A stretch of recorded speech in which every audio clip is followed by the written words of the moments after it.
दोस्तों, middle east में बढ़ते युद्ध के खतरे के बीच ईरान की एयर स्पेस अचानक खाली हो जाती है और दूसरी तरफ भारत ऐसा कदम उठाता है जिससे तुर्की की टेंशन बढ़ जाती है। आखिर दुनिया की राजनीति में ये बड़े बदलाव क्या संकेत दे रहे हैं? दरअसल आज की इस वीडियो में हम दो बड़ी अंतर्राष्ट्रीय खबरों की बात करेंगे। पहली खबर जुड़ी है ईरान और अमेरिका के बीच बढ़ते तनाव से, जहां हालात फिर से युद्ध की तरफ बढ़ते दिखाई दे रहे हैं, और दूसरी खबर भारत, साइप्रस और तुर्की से जुड़ी है, जहां भारत की नई डिफेंस पार्टनरशिप ने तुर्की को चिंता में डाल दिया है। वही तुर्की जो पाकिस्तान का साथ देकर भारत के खिलाफ दुश्मनी मोल ले चुका है और भारत के कश्मीर के मुद्दे पर भी खुलकर यूनाइटेड नेशन से लेकर हर मंच पर पाकिस्तान का साथ दिया है। अब भारत भी साइप्रस का साथ देकर तुर्की के इस सेंसिटिव मुद्दे को फिर से उठा रहा है। और इंटरेस्टिंग बात तो यह है कि अब इस क्षेत्र में भारतीय हथियार तुर्की की घेराबंदी करने वाले हैं। जानते हैं इन दोनों खबरों के बारे में इस वीडियो में डिटेल में। सबसे पहले बात करते हैं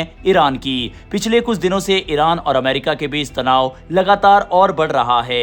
खबरें आ रही है कि अमेरिका और ईरान के बीच एक संभावित पीस डील को लेकर बातचीत तेज हो गई है, लेकिन इसी बीच ऐसे कई संकेत मिल रहे हैं जिनसे लगता है कि अगर बातचीत सफल नहीं हुई तो हालात दोबारा सैन्य कार्रवाई तक पहुंच सकते हैं। रिपोर्ट्स के मुताबिक अमेरिका ने ईरान की कुछ शर्तें मानने के लिए सीमित समय दिया था। इसी दौरान पाकिस्तान के आर्मी चीफ आसिम मुनीर भी ईरान पहुंचे। इसके अलावा कतर की एक टीम भी ईरान गई। कहा जा रहा है कि ये देश ईरान पर दबाव बना रहे हैं कि वे अपने यूरेनियम प्रोग्राम को लेकर समझौता करे। अब यहाँ सबसे दिलचस्प बात यह रही कि अचानक ईरान की एयर स्पेस लगभग खाली दिखाई देने लगी। कई कमर्शियल एयरलाइंस ने ईरान के ऊपर से उड़ान भरना बंद कर दिया।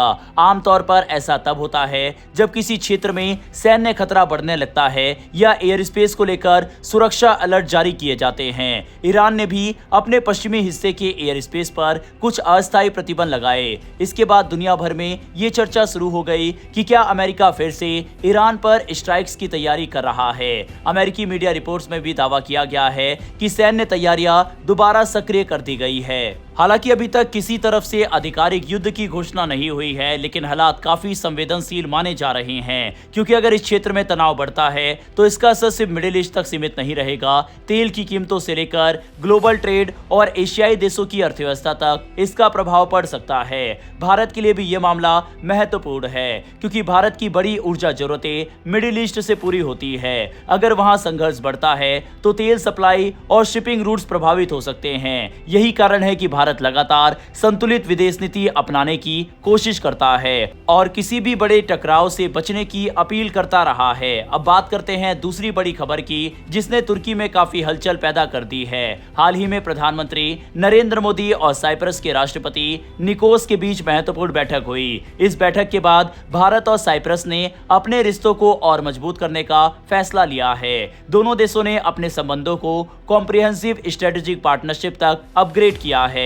आसान भाषा में समझे तो अब भारत और साइप्रस सिर्फ सामान्य दोस्त नहीं रहेंगे, बल्कि रक्षा, सुरक्षा और रणनीतिक मामलों में भी साथ काम करेंगे। इस खबर का सबसे बड़ा हिस्सा है डिफेंस कॉर्पोरेशन। रिपोर्ट्स के मुताबिक साइप्रस ने भारत के रक्षा उपकरण खरीदने में रुचि दिखाई है। खासतौर पर भारत के एंटी ड्रोन सिस्टम और मिसाइल डिफेंस तकनीक में उनकी दिलचस्पी बताई जा रही है। अब सवाल आता है कि तुर्की इससे परेशान क्यों है? दरअसल साइप्रस और तुर्की के रिश्ते कई दशकों से तनावपूर्ण रहे हैं। साल 1974 में तुर्की ने साइप्रस के उत्तरी हिस्से पर कब्जा कर लिया था। तब से दोनों देशों के बीच विवाद जारी है। ऐसे में अगर भारत साइप्रस को रक्षा तकनीक और सुरक्षा सिस्टम देता है तो इससे साइप्रस की सैन्य क्षमता मजबूत हो सकती है। यही वजह है कि तुर्की के मीडिया और कई थिंक टैंक्स ने भारत की आलोचना शुरू कर दी है। रिपोर्ट्स में यह भी कहा गया है कि साइप्रस भारत के बैटल टेस्टेड यानी वास्तविक परिस्थितियों में इस्तेमाल हो चुके डिफेंस सिस्टम में रुचि रखता है,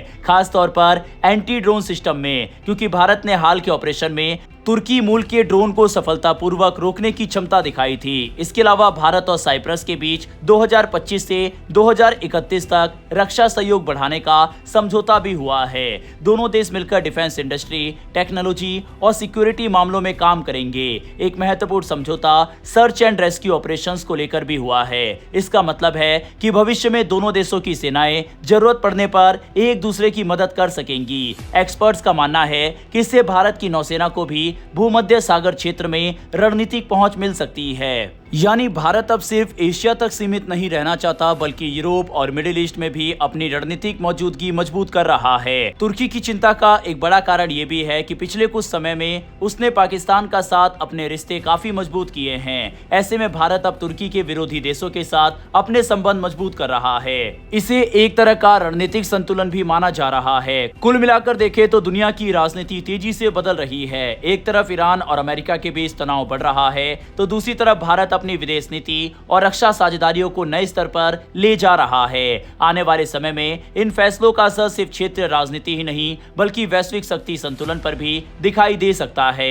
अब देखना होगा कि ईरान की स्थिति किस दिशा में जाती है और क्या भारत वाकई साइप्रस को अपने एडवांस डिफेंस सिस्टम देता है या फिर नहीं। आपके हिसाब से क्या भारत को देना चाहिए अपने एडवांस हथियार या फिर नहीं? अपनी राय कमेंट बॉक्स में लिखकर बताइएगा। साथ ही इस तरह की डेली वीडियो के लिए नीचे दिए गए सब्सक्राइब बटन को प्रेस कर बेल आइकन को दबा लें जिससे हमारी डेली ऐसी वीडियो आप तक सबसे पहले पहुंच सके। फिर मिलेंगे ऐसी एक नई वीडियो के साथ। धन्यवाद। जय हिंद, जय भारत।